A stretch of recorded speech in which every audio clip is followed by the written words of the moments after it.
APO SS intermediate MPC and BiPC science విద్యార్థులకు ఈ వీడియోలో ఒక మంచి టాపిక్ గురించి తెలుసుకుందాం. ముందుగా మన యూట్యూబ్ ఛానల్ని సబ్స్క్రైబ్ చేసుకోండి. అలా చేసుకుంటే మరిన్ని వీడియోలు మీరు వీక్షించడానికి అవకాశం ఉంటుంది. ఇప్పుడు కెమిస్ట్రీలో రసాయన శాస్త్రంలో హరిత గృహ వాయువులు ఏవి, అవి ఏ విధంగా భూతాపానికి కారణమవుతాయి, ఇది టాపిక్. దీన్ని మనం వివరంగా తెలుసుకుందాం. అసలు హరిత గృహం అంటే ఏంటో తెలుసుకోవాలి. హరిత గృహం అంటే ఉష్ణోగ్రతను నియంత్రించేది. హరిత గృహాన్ని ప్రభావం చేసే వాయువులు ఉన్నాయి, 3 ఉన్నాయి.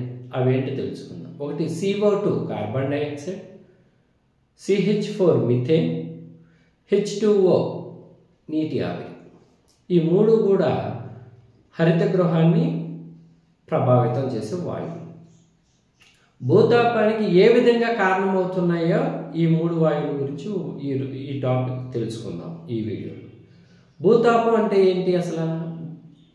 భూతాపం అంటే భూమి ఉపరితలం మరియు వాయుమండలం యొక్క ఉష్ణోగ్రత పెరగటాన్ని భూతాపం అంటాం. భూతాపం అంటే ఏంటి? భూమి యొక్క ఉపరితలం మరియు వాయుమండలం యొక్క ఉష్ణోగ్రతను పెరగటాన్ని భూతాపం అంటాం. సూర్యకిరణాలు భూమిని తాగుతాయి. భూమి కాంతిని గ్రహించి, సూర్యకిరణాలను గ్రహించి తిరిగి పరారుణ కిరణాల రూపంలో అంతరిక్షంలోకి విడుదల చేస్తాయి. చూడండి, ఇక్కడ సూర్యుడి నుండి కాంతి భూమి మీద పడింది. భూమి కాంతి తీసుకుంది.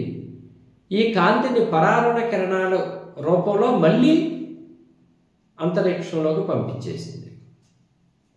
అక్కడ ఉన్న carbon dioxide CO2, methane CH4, nitrous oxide నీరు మరియు హలో కార్బన్లు లాంటి వాయువులు, ఆ పైన వాయువులు ఈ భూమి దగ్గర నుంచి పైకి వెళ్ళిన పరారుణ కిరణాలను తీసుకొని మళ్ళీ భూమి మీదకే పంపించి సైక్లింగ్ అన్నమాట.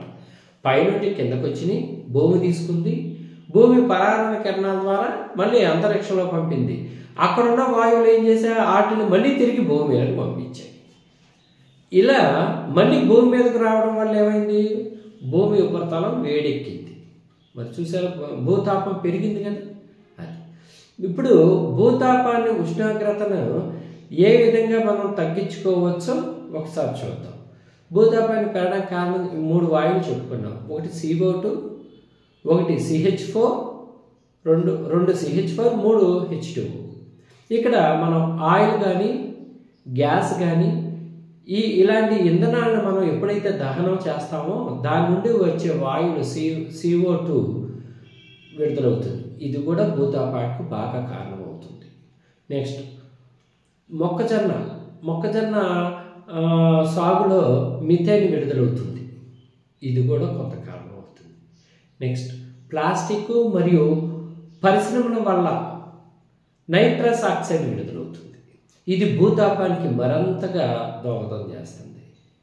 భూతాపాన్ని ఎప్పుడైతే మనం తగ్గించుకుంటామో, ఇలాంటి కలుషితాన్ని మనం ఎప్పుడైతే అరికడతామో అప్పుడు భూతాపాన్ని తగ్గించుకుంటాం. మానవ మనుగడకి ఇబ్బంది లేకోకుండా కొనసాగిస్తాం.